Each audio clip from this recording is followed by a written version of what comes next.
नमस्कार प्रिय दर्शकों, स्वागत है आपका मेरे YouTube चैनल एस्ट्रोलॉगर के शर्मा में। दोस्तों, अगर आप मुझसे जुड़ना चाहते हैं तो सबसे पहले चैनल को सब्सक्राइब कीजिए और बेल आइकन को भी प्रेस कर दीजिए, जिससे कि मेरे आने वाली वीडियोस का नोटिफिकेशन आपको सबसे पहले मिल सके।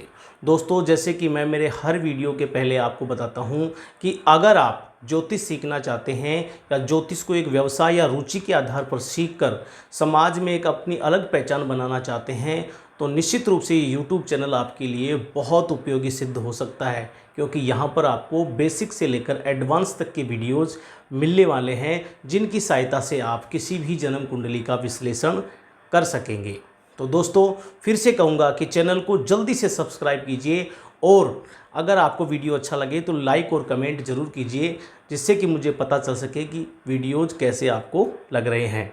तो बिना किसी देरी के आज का हम टॉपिक आज शुरू करते हैं, जो है जन्म कुंडली या लग्न कुंडली व उसके भाव। तो दोस्तों, सबसे पहले हम समझते हैं कुंडली या जन्म पत्रिका की परिभाषा, अर्थात ये कुंडली या जन्म पत्रिका कैसी होती है।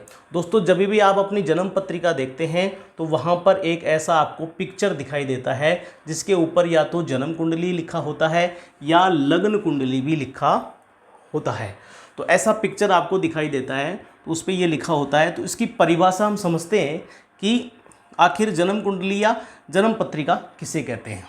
तो दोस्तों, इसकी पहली परिभाषा की बात करूं तो पहली परिभाषा ये है कि अगर इस जन्म कुंडली के बीच वाले हिस्से को यदि हम पृथ्वी मान लें, यानी इस बीच वाले हिस्से को यदि पृथ्वी मान लें, तो मेरा पहले वाले वीडियो अगर आपने देखा हो पहला कि राशियाँ 12 ही क्यों होती हैं, तो वहाँ पर आप देखेंगे तो निश्चित रूप से मैंने आपको बताया था कि ब्रह्मांड के जब 12 हिस्से बराबर बराबर किए गए तो 12 राशियों का निर्माण हुआ। उसी प्रकार यदि इस बीच वाले हिस्से को पृथ्वी मान लिया जाए तो इसके दूर के जो हिस्से हैं ये हमने 12 हिस्से कर दिए। यानी ये मान लीजिए ये पृथ्वी है और ये हमारा ब्रह्मांड है।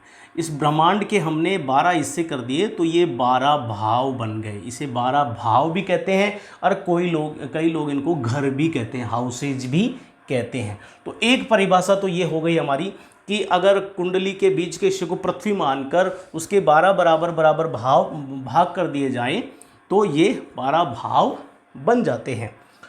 दूसरी परिभाषा हमारी ये होती है कि जब किसी बच्चे का जन्म होता है, जब भी किसी भी बच्चे का, जैसे आपका भी जन्म हुआ होगा, जब भी किसी बच्चे का जन्म होता है तो उस समय अंतरिक्ष में जो ग्रहों की स्थिति बनी होती है, अंतरिक्ष में जब किसी बच्चे का जन्म होगा तो जन्म के समय अंतरिक्ष में जब ग्रहों की जो भी स्थिति बनी होती है उसी स्थिति का एक नक्शा, यानी बच्चे के जन्म के समय, यहाँ पर हम लिख देते हैं बच्चे के जन्म के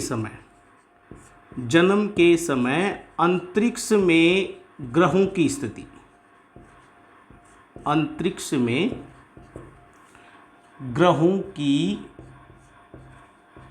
स्थिति का नक्शा, स्थिति का नक्शा ही जन्म कुंडली है। तो ये आपको अच्छी तरह समझ में आ गया होगा कि जब भी किसी बच्चे का जन्म होता है तो उस जन्म के समय जो भी अंतरिक्ष में ग्रहों की स्थिति बनी होती है उसी स्थिति का नक्शा, यानी उसी स्थिति को, यानी एक उतारना, उसी स्थिति को उतारना ही जन्म कुंडली है और कुछ भी नहीं है। तो ये दोनों परिभाषा आपको अच्छी तरह समझ में आ गई। पहली परिभाषा है कि बीच के हिस्से को यदि पृथ्वी मान लिया जाए, ये पृथ्वी है, मान लो ये पृथ्वी है और ये पूरा ब्रह्मांड है। इस ब्रह्मांड को पृथ्वी से यदि 12 बराबर भागों में बांट दिया जाए तो ये 12 बराबर भाग ही, एक प्रत्येक भाग एक राशि होता है और इसी प्रकार से जन्म कुंडली के भी 12 भाव होते हैं, 12 घर ही होते हैं। दूसरी परिभाषा हमने समझी कि बच्चे के जन्म के समय अंतरिक्ष में जो भी ग्रहों की स्थिति होती है उसी ग्रहों की स्थिति का नक्शा ही जन्म कुंडली होता है। तो चलिए दोस्तों, जन्म कुंडली के विषय में मैंने आपको अच्छी तरह समझाया। प्लीज़ अगर वीडियो देख रहे हो तो लाइक ज़रूर कर दीजिए और कमेंट करिए कि वीडियो कैसा लग रहा है, कैसा समझ में आ रहा है, ज़रूर मुझे बताइए। अब आगे हम समझते हैं इसको कि जन्म कुंडली के भाव कौन कौन से होते हैं और इन्हें हम अब हम समझते हैं जन्म कुंडली के भाव, अर्थात किस किस घर को कौन कौन से भाव कहते हैं। तो हम एक बार समझ लेते हैं। आपका हमारा टॉपिक है ये भाव। तो दोस्तों ये जो भाव है, ये जो प्रथम, ये आपको ये आकृति, ये खाना दिख रहा है, इसे हम प्रथम भाव कहते हैं। इसे हम प्रथम भाव कहते हैं, यानी जो पहला है, ये पहला हिस्सा जो है, इसे हम प्रथम भाव कहते हैं। ये हमेशा प्रथम ही रहता है, कभी नहीं बदलता।